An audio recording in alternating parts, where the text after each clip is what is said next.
బంగ్లాదేశ్లో హిందువులే లక్ష్యంగా జరుగుతున్నటువంటి దాడులు మళ్ళీ కొనసాగుతున్నాయి.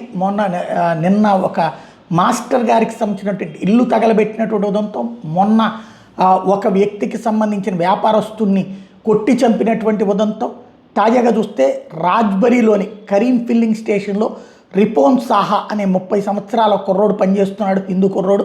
శుక్రవారం బంగ్లాదేశ్ నేషనలిస్ట్ పార్టీ ఏదైతే అరాచక పార్టీ మనకి ఇక్కడ ఉన్నటువంటి ఎస్డిపిఐపిఎఫ్ఐ లాంటిదనమాట, అది రాజ్బరీ జిల్లా యూనిట్ మాజీ కోశాధికారి అబుల్ హషీం పెట్రోల్ కోసం వచ్చాడు. పెట్రోల్ కొట్టించుకున్నాక డబ్బు ఇవ్వకుండా వెళ్ళడానికి ప్రయత్నిస్తుండడంతో రిసోన్ అతన్ని ఆపితే, హిందువు వచ్చి నువ్వు నన్ను ఆపుతావో ముస్లింని అంటూ అతని మీదకి దూసుకెళ్ళాడు. కారుని అతని మీద నుండి గుద్దిచ్చి తీసుకువెళ్ళిపోయాడు, ప్రాణాలు కోల్పోయాడు. దీని మీద కేసు నమోదు చేసుకున్న పోలీసులు వాహనాన్ని స్వాధీనం చేసుకున్నారు. అబుల్ హషీంని, అతని కారు డ్రైవర్ని అరెస్ట్ చేశారు. ఈ ఘటన మీద దర్యాప్తు కొనసాగుతోంది. 3 వారాల వ్యవధిలో 10 మంది హిందువులు హత్యకు గురి కావడం అన్నటువంటిది అక్కడ జరుగుతున్న పరిణామాలకి సజీవ సాక్ష్యం.